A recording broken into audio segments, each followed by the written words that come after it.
തുടരാൻ പറ്റില്ല. അങ്ങോട്ടേക്ക് മാറ്റിയേക്ക് 103 അല്ല അവിടെ ഇനി അങ്ങോട്ടേക്ക് മാറ്റിക്കുക 100 ആയല്ലോ അല്ല 106 107. നമസ്കാരം, Big Boss Malayalam season 7 live അപ്ഡേറ്റിലേക്ക് എല്ലാവർക്കും ഹർദ്ദമായ സ്വാഗതം. ഒരു രക്ഷയില്ലാത്ത ടാസ്ക് ആയിരുന്നു ഭൂമി കയ്യേറൽ ടാസ്ക്. നമ്മുടെ പണ്ട് എനിക്ക് സീസൺ 5 അഖിൽമാരാറുണ്ടായിരുന്ന സീസണിൽ ഇതേ സെയിം ടാസ്ക് ഉണ്ടായിരുന്നേ. അതിന് മുമ്പേ ഉണ്ടായിരുന്നു തോന്നുന്നു ഈ സെയിം ടാസ്ക്. അറിയാലോ, കൊടി കൊണ്ട് കുത്തിവെക്കുക. സത്യം പറഞ്ഞാൽ കോമഡി, ട്രാജഡി, ചിരിച്ച് പിന്നെ മണ്ണ് കപ്പി എന്ന് പറയാം. കുറെ പേരുടെ, അതായത് നമ്മുടെ അനിമോളുടെ പുഴിക്കടകൻ നമുക്ക് കാണാൻ സാധിച്ചു. അതിനോടൊപ്പം ഒരു പെരിങ്കള്ളി ജിസേലിനെ കയ്യോടെ പൊക്കുന്ന ഒരു സാധനം കണ്ടു. ഇതെല്ലാം ഞാൻ വീഡിയോ പ്രൂഫ് ഇട്ട് തരാം. അതിനുശേഷം ഈ പറയുന്ന ആരാണ് നമ്മുടെ സൈത്യയും നമ്മുടെ ശാരികയും തമ്മിലുള്ള അടി, അതിന്റെ ക്ലിപ്പിംഗ് എടുക്കാൻ പറ്റിയില്ല. ആ അടി എല്ലാം കൂടി ഇട്ട് തരാം. സത്യം പറഞ്ഞു കഴിഞ്ഞാൽ ഭൂമി കയ്യേറൽ ആ ഒരു ടാസ്ക് ശേഷം കൂട്ടത്തോടെ ഹോസ്പിറ്റലിലേക്ക് പോകേണ്ട ഒരു അവസ്ഥ. ബിഗ് ബോസ് നിർത്തോ ടാസ്ക് നിർത്തിയേക്കൂ. ബസർ നിരന്തരം കണ്ടിന്യൂസ്ലി അടിച്ചുകൊണ്ടിരുന്നു ബസർ. എന്നിട്ട് പോലും ഒരു രക്ഷയുമില്ലാതെ എന്ത് ചെയ്യുന്നുണ്ട്, ആരും മൈൻഡേ ചെയ്യുന്നില്ല. ഈ പറഞ്ഞതുപോലെ എന്താണ് അവിടെ കണ്ട് ടാസ്ക് കളിച്ചുകൊണ്ടിരിക്കുകയായിരുന്നു. ഇതിനകത്ത് അനീഷിന്റെ കേസ് പറയുകയാണെങ്കിൽ ഞാൻ അവിടെ ക്ലിപ്പിംഗ് വെച്ച് തരാം. അനീഷിന്റെ കേസ് പറയണേ, ഈ പെൺകുട്ടികൾ പറഞ്ഞു, പെൺകുട്ടികൾ അവരുടെ ശരീര വസ്ത്രത്തിനുള്ളിൽ എന്ത് ചെയ്യാം, ഈ ഫ്ലാഗ് ഒളിപ്പിച്ചു വെക്കാം. ഇവര് ഫ്ലാഗ് കുത്തണം, അതുമല്ല മറ്റൊരു ഫ്ലാഗിനെ നശിപ്പിക്കുകയും ചെയ്യണം. അതിന് മുമ്പ് ഒരു കാര്യം കൂടി പറയാം. ഇത് ജയിച്ചത് അനിമോളുടെ ടീം, അനിമോൾ അടങ്ങുന്ന ടീമാണ് ജയിച്ചത്. ഓക്കെ, മറ്റവരുടെ ടീം തോറ്റു.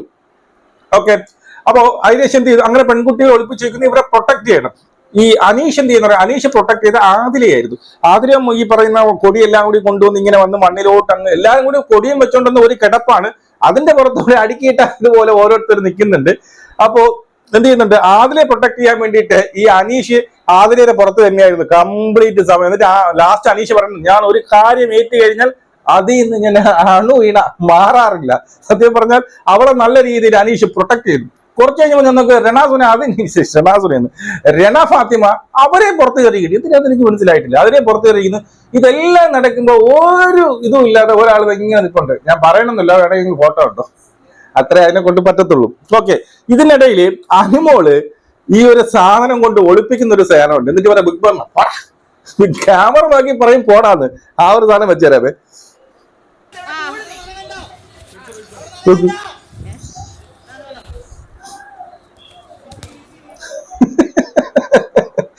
അനിമോള് സത്യം പറഞ്ഞാൽ അവിടെ ഈ എഴിച്ച് ഓർഡർ കാണുമ്പോഴേ, അനിമോൾ ഓടുന്ന കാണാൻ ഇത് പൊക്കം കുറവായിട്ട് ഓർഡർ കാണുമ്പോൾ നല്ല രസമുണ്ട്. ഉരുണ്ട് ഓടുന്ന കാണാൻ വേണ്ടി നല്ല രസമുണ്ട്. ഇതിന് ജയിക്കാനുള്ള ഒരു പ്രധാന ഘടകം അനിമോളാണ്. കാരണം അനിമോളാണ് ഏറ്റവും കൂടുതൽ ഫ്ലാഗ് പിന്നീട് എന്ത് ചെയ്തു, പിന്നെ ഒളിപ്പിച്ച് വെച്ചത്. അവരുടെ കയ്യിലാണ് ഏറ്റവും കൂടുതൽ ഫ്ലാഗ് ഉണ്ടായിരുന്നത്. ഇവരുടെ ഇതിൽ പിന്നെ ഈ പറയുന്ന യവന്റെ കയ്യിലും ഉണ്ടായിരുന്നു. ആരുടെ നമ്മുടെ നെവിന്റെ കയ്യിലും കുറച്ച് ഫ്ലാഗ് ഉണ്ടായിരുന്നു. അപ്പം അനിമോൾ അത്രയും ഫ്ലാഗ് ഒളിപ്പിച്ച് വെച്ചത് കൊണ്ടാണ് ജയിച്ചത്. അതുമല്ല ശരത്ത് എന്ത് ചെയ്തു, അപ്പാന് ശരത്ത് വന്നു എല്ലാവരും ഫ്ലാഗിനെ വലിച്ചെറിയും. ഫ്ലാഗ് വേണ്ട ആഴണമെന്ന് വലിച്ചെറിയുമ്പോൾ ഈ അനിമോൾ ഇവിടെ ഇങ്ങനെ കുത്തിക്കൊണ്ടിരിക്കുകയായിരുന്നു. ഇപ്പൊ അനിമോൾ എന്താ പറയുക, കുറെ ഫ്ലാഗിനെ എടുത്ത് ഇങ്ങനെ ഇവൻ പറഞ്ഞിട്ടുണ്ട്, കുറെ ഫ്ലാഗിനെ എടുത്ത് ഇതുപോലെ ശരീരത്തിനിടയിൽ കയറ്റിയിട്ട് ഒരു ഫ്ലാഗ് വെച്ചോണ്ടിരിക്കും. ഇവൻ ഇങ്ങനെ ഫയർ ചെയ്ത് വരുമ്പോൾ നാന്ന് പറഞ്ഞ് അങ്ങ് കൊടുക്കും. അവൻ അതും കൊണ്ടുപോകും. ബാക്കിയെല്ലാം ഇവളുടെ കയ്യിലായിരുന്നു. ഇനി നമ്മുടെ അനിമോളുടെ പൂഴിക്കടകൻ കണ്ടിട്ടില്ലല്ലോ, കണ്ടുവെക്കും. അനിമോളുടെ പൂഴിക്കടകൻ ശ്രദ്ധിക്കുക. വെക്കാതെ ബസറടിക്കില്ല. ബസറടിക്കാതെ മത്സരം തുടരാൻ പറ്റില്ല. 1 2 3 ഇതും കഴിഞ്ഞിട്ട് ഓടുന്ന ഒരു സംഭവം കേട്ടോ. ഈ സാധനം ഇങ്ങനെ ഈ ഉരുണ്ട് കഴിഞ്ഞിട്ട് എണീറ്റ് ഓടുന്ന സംഭവമുണ്ട്. ഇവിടെ ബിഗ് ബോസ് അനൗൺസ് ചെയ്യുന്നുണ്ടോ, എന്താണ് മൈക്കൂരി എന്ന് പറഞ്ഞു. മൈക്കൂരി വെക്കാതെ എന്തൊരു ബസർ അടിക്കില്ല എന്ന് ബിഗ് ബോസ് പറഞ്ഞു. പക്ഷെ ഇവിടെ ആരും ഒന്നും മൈൻഡ് ചെയ്യുന്നില്ല. കാരണം ഒരാള് ഫസ്റ്റ് നൂറയും എനിക്ക് തോന്നുന്ന ജിസയിലും ചെന്ന് കിടക്കുകയാണ്. അതിന്റെ പുറത്ത് ഈ ടാസ്ക് തീരുന്ന അപ്പാനി അവരുടെ മേളിലായിരുന്നു. എന്തിനാണെന്ന് എനിക്ക് മനസ്സിലായില്ല. ഒന്നും പൊട്ടിക്കണം ഞങ്ങൾ. അപ്പാനി കുറച്ച് നേരം മറ്റുള്ളവരെ കൊടിയൊക്കെ എടുത്ത് കളഞ്ഞു. അതിനുശേഷം ഈ പെൺകുട്ടികളുടെ മേളിലായിരുന്നു അപ്പാനി മൊത്തത്തില്. അപ്പൊ അതങ്ങ് വിട്. അപ്പൊ നൂറയാണ് ഏറ്റവും അടിയിലായിരുന്നു. പക്ഷെ അവർ വിട്ടുകൊടുത്തില്ല. അവസാനം വരെ ഈ ബിഗ് ബോസ് പറഞ്ഞുകൊണ്ടിരിക്കുന്ന ടാസ്ക് തീർന്നു, നിർത്ത്. ക്യാപ്റ്റന്റെ അടുത്തൊക്കെ ഒരുപാട് ദേഷ്യപ്പെട്ടു. ക്യാപ്റ്റൻ എന്ത് ചെയ്ത കൺഫെഷൻ റൂമിൽ വിളിക്കേണ്ടതായിട്ട് വന്നു. വീണ്ടും കാരണം ഇവര് മൈൻഡ് ചെയ്യാത്തത് ഈ ബിഗ് ബോസ് ടാസ്ക് തീർന്നു എന്ന് പറഞ്ഞാൽ മര്യാദയ്ക്ക് അവന്മാർ അത് പിടിച്ചു വെച്ചോണ്ട് പോകും. അതാണ് മറ്റൊരു വിഷയം. അതിനുശേഷം എന്ത് ചെയ്തു, ഇവരെ എല്ലാവരും ഓരോരുത്തരായിട്ട് ഹോസ്പിറ്റലിലേക്ക് കൊണ്ടുപോയി. അവിടെ ഈ പറയുന്ന ആര്യന് നല്ലൊരു ഊക്ക് കിട്ടുന്നുണ്ട്. ആര്യൻ എന്ന് പറഞ്ഞ ആർക്കൊക്കെ പരിക്കുണ്ട്, ഇവിടെ എല്ലാവർക്കും പരിക്കുണ്ട്. ഉടനെ മറ്റേ ബോസ് കളിക്കാൻ വേണ്ടി ശ്രമിച്ചു. ഞാൻ ഇവിടെ ഓരോരുത്തരായിട്ട് ഞാൻ പറഞ്ഞു വിടാം. ബിഗ് ബോസ് ആര്യ നീ അവിടെ ഇരിടായി, അതൊക്കെ പറയാൻ വേണ്ടിയാണ് ഞാൻ അവിടെ ഇരിക്കുന്നത്. നിനക്ക് എത്ര പരിക്കുണ്ട് എന്ന് മാത്രം നീ പറഞ്ഞാൽ മതി, ഇങ്ങോട്ട് കൂടുതൽ വിടണ്ട എന്ന് പറഞ്ഞ് ആര്യനോട് ഊക്ക് കൊടുക്കുന്നുണ്ട്. ഇനി മറ്റൊരു കേസ്, ഇതിനുശേഷം ബിഗ് ബോസ് എല്ലാവരും പിടിച്ച് നിർത്തിയിരുത്തിയല്ലോ. എന്നിട്ട് കൊടി എണ്ണാൻ വേണ്ടിയിട്ട് ആര് ജയിച്ചു എന്ന് അറിയണ്ടേ, ഫ്ലാഗ് എത്ര എണ്ണം ആരൊക്കെ കുത്തിയെന്ന് അറിയണ്ടേ, അത് ജയിക്കാൻ എണ്ണാൻ വേണ്ടി 2 പേരെ പുറത്തു വിടാൻ പറഞ്ഞു. അതിനകത്ത് അനിമോളുടെ ടീമിൽ നിന്ന് നമ്മുടെ നെവിനും മറ്റൊരുടെ ടീമിൽ നിന്ന് ജിസൈലുമാണ് പോയത്. കാരണം ഈ എണ്ണുമ്പോൾ തന്നെ ജിസൈൽ പലയിടത്ത് ഈ പറയുന്ന ഈ മണ്ടൻ നെവിനെ പറ്റിക്കാൻ വേണ്ടി നോക്കി. 1-2 അടുത്ത്, അതായത് നെവിൻ ഇങ്ങനെ ഓരോന്ന് എണ്ണിക്കൊണ്ട് നിൽക്കുമ്പോൾ ഇവള് കൗണ്ട് തെറ്റിക്കും. ഇപ്പം 50 എന്ന് പറഞ്ഞിട്ട് ഒരു സെക്ഷൻ 50 എണ്ണി അങ്ങോട്ട് മാറ്റിയിട്ട് അടുത്ത എണ്ണ എത്രയും 40 ആയുള്ളൂ.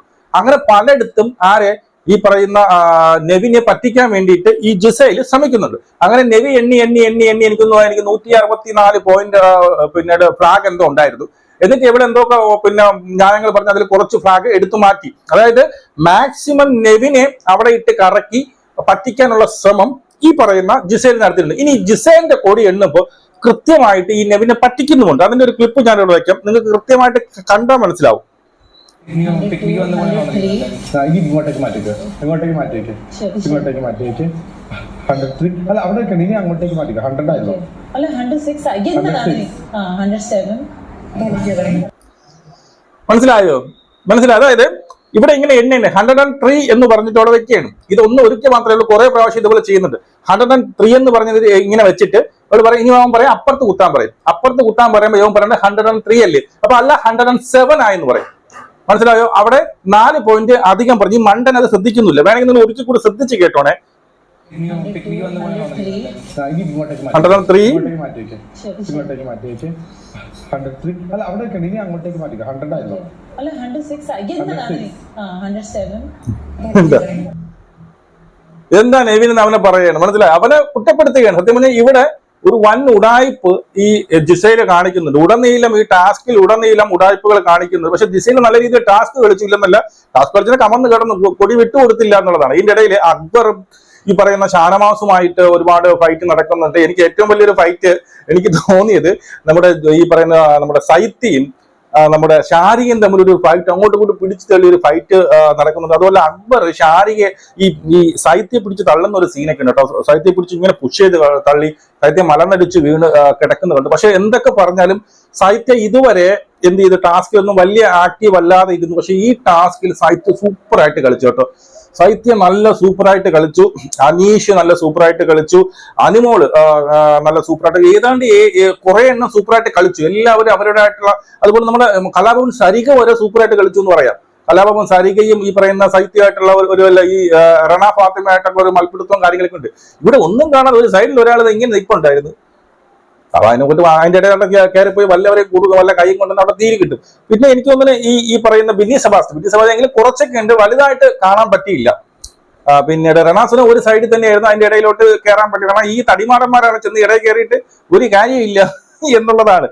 അപ്പൊ എന്തായാലും ടാസ്ക് ഈ പറയുന്ന നമ്മുടെ അനിമോളുടെ ടീം ജയിച്ചിരിക്കുന്നു.